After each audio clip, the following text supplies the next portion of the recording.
कर्णावती गांव एक ऐसा स्थान जहां आधुनिकता का स्पर्श अभी भी दूर था। गांव के किनारे एक पुरानी हवेली थी जिसे लोग रत्ना की हवेली कहते थे। इस हवेली के बारे में कई कहानियां प्रचलित थीं, लेकिन सबसे डरावनी कहानी थी चुड़ैल रत्ना की। अमित एक शहर का युवक जो अपने बचपन की यादें ताजा करने के लिए गांव आया था। उसके साथ उसकी पत्नी प्रिया भी थी। गांव में पहुंचते ही उन्होंने सुना कि हाल ही में एक व्यक्ति की रहस्यमय मौत हुई थी। लोग कहते थे कि वह हवेली की चुड़ैल का काम है। रात को जब हवेली के बारे में चर्चा चल रही थी, अमित को एक अजीब सी खिंचाव महसूस हुआ। उसने प्रिया से कहा, चलो इस हवेली को नजदीक से देखते हैं। प्रिया थोड़ी हिचकिचाई, लेकिन अमित के उत्साह के आगे झुक गई। हवेली में कदम रखते ही हवेली की हवा ठंडी हो गई। हवेली की दीवारों पर लगी पुरानी तस्वीरें और धूल की परतें देखकर अमित को एक अजीब सी अनुभूति हुई। वह हर कोने में छिपी हुई किसी अनदेखी शक्ति को महसूस कर रहा था।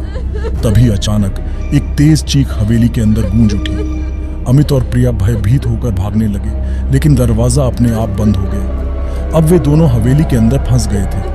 अमित ने प्रिया को संभालते हुए कहा, कुछ भी हो, हमें यहाँ से निकलना होगा। उन्हें हवेली के एक कोने में एक पुरानी डायरी मिली। उस डायरी में रत्ना की कहानी लिखी थी। रत्ना एक सुंदर युवती जिसकी शादी जबरदस्ती गांव के जमींदार से कर दी गई थी। जमींदार अत्याचारी था और उसने रत्ना को बहुत तकलीफ दी।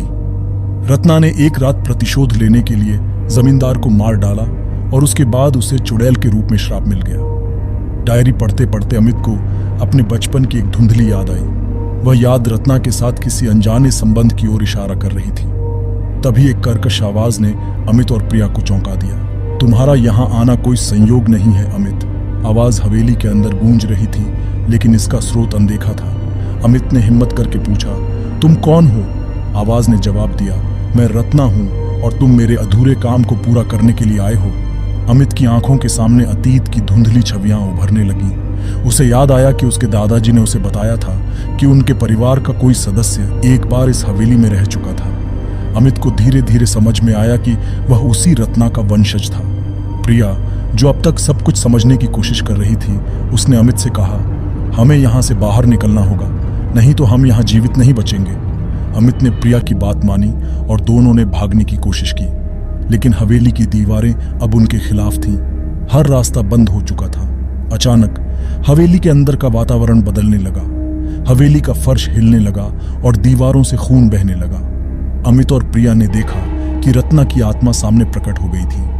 रत्ना ने कहा, तुम्हें मेरे अधूरे प्रतिशोध को पूरा करना होगा, तभी मैं मुक्त हो पाऊंगी। अमित ने साहस जुटाकर पूछा, क्या चाहिए तुम्हें? रत्ना ने कहा, जमींदार के वंशज का बलिदान। और वह वंशज तुम हो अमित। अमित को सच्चाई समझ में आ गई थी, लेकिन वह प्रिया को किसी भी कीमत पर बचाना चाहता था। उसने रत्ना से कहा, मैं तुम्हारी बात मानता हूं, लेकिन प्रिया को जाने दो। रत्ना ने थोड़ी देर सोचा और फिर कहा, ठीक है, लेकिन तुम्हें खुद अपने हाथों से अपने प्राण देने होंगे। अमित ने अपने प्यार के लिए यह बलिदान देने का निर्णय लिया। उसने प्रिया को जाने दिया और रत्ना के सामने आत्मसमर्पण कर दिया। जैसे ही उसने यह किया, हवेली की सभी गतिविधियां थम गईं और रत्ना की आत्मा मुक्त हो गई। प्रिया, जो अब बाहर थी, ने अपने पति को खो दिया, लेकिन उसकी आंखों में गर्व था। अमित ने अपने बलिदान से न केवल प्रिया को बचाया, बल्कि रत्ना की आत्मा को भी शांति दी। कुछ महीनों बाद प्रिया ने एक बच्ची को जन्म दिया। बच्ची की आंखों में वही चमक थी जो कभी अमित की आंखों में थी। गांव के बुजुर्ग सुदर्शन ने कहा, यह बच्ची हमारे गांव की नई उम्मीद है। लेकिन प्रिया जानती थी कि यह कोई साधारण बच्ची नहीं थी। उसे अपने पति की आत्मा का एहसास हो रहा था, जो अब उनकी बेटी में जी रही थी।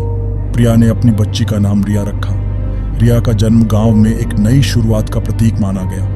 हवेली के भयावह अनुभव के बाद भी प्रिया ने गांव में ही रहने का निर्णय लिया। उसे यकीन था कि रिया के साथ अमित की आत्मा हमेशा उसकी रक्षा करेगी। वक्त बीतता गया और रिया बड़ी होने लगी, लेकिन जैसे जैसे वह बड़ी हो रही थी, अजीब घटनाएं फिर से होने लगी। गांव में एक बार फिर अजीब और रहस्यमयी चीजें होने लगी। लोग फिर से डरने लगे और हवेली के आसपास जाने से बचने लगे। एक रात जब प्रिया सो रही थी, उसने देखा कि रिया अपने कमरे से गायब है।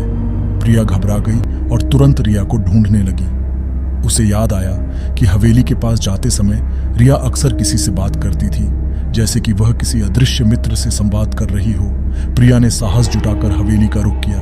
हवेली के पास पहुंचते ही उसने देखा कि रिया वहां खड़ी है और किसी अदृश्य शक्ति से बात कर रही है। रिया की आंखें लाल हो गई थीं और उसकी आवाज बदल गई थी। प्रिया ने डरते हुए पूछा, रिया तुम यहाँ क्या कर रही हो? रिया ने मुड़कर देखा और एक अजीब सी हंसी के साथ कहा, माँ ये मैं नहीं हूँ, ये तो वही है जिसे तुमने छोड़ा था। प्रिया के रोंगटे खड़े हो गए। उसने महसूस किया कि रत्ना की आत्मा ने रिया के शरीर में प्रवेश कर लिया था। रत्ना ने प्रिया से कहा, मैं मुक्त नहीं हुई हूँ, मुझे धोखा दिया गया था, अमित का बलिदान व्यर्थ गया, अब मैं रिया के माध्यम से अपना प्रतिशोध पूरा करूंगी। प्रिया ने खुद को संभालते हुए कहा, क्या चाहिए तुम्हें? रत्ना ने जवाब दिया, तुम्हारा बलिदान, केवल तुम्हारे प्राणों के बलिदान से ही मैं मुक्त हो पाऊंगी। प्रिया ने अपने बच्चे की रक्षा के लिए बलिदान देने का निर्णय लिया। उसने रत्ना से कहा, अगर तुम्हें यही चाहिए तो मैं तैयार हूं, लेकिन मेरी बेटी को कुछ मत करना। रत्ना ने सहमति में सिर हिलाया और प्रिया की ओर बढ़ी। प्रिया ने अपनी आंखें बंद की और अपनी अंतिम सांसें लेने के लिए तैयार हो गई। लेकिन अचानक एक तेज रोशनी चमकी और प्रिया ने आंखें खोली। सामने अमित की आत्मा खड़ी थी।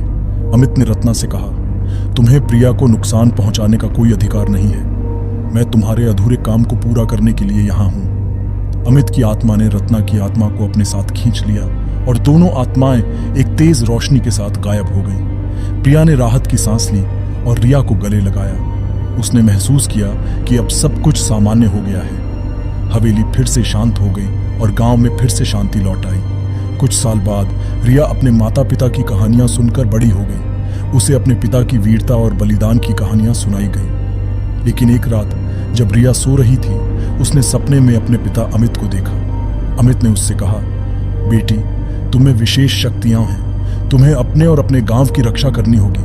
रिया जागी और उसने अपने पिता के शब्दों को अपने दिल में बसा लिया। उसने महसूस किया कि उसके पास एक अनोखी शक्ति है जिससे वह अपने और अपने गांव की रक्षा कर सकती है। वह जान गई थी कि उसकी यात्रा अभी शुरू हुई है और उसे अपने पिता के बलिदान का सम्मान करना होगा। इस प्रकार चुड़ैल की कहानी समाप्त होती है, लेकिन रिया की नई यात्रा की शुरुआत होती है। अमित और रत्ना की आत्माओं की शांति के साथ कर्णावती गांव में एक नई उम्मीद की किरण जाग उठी।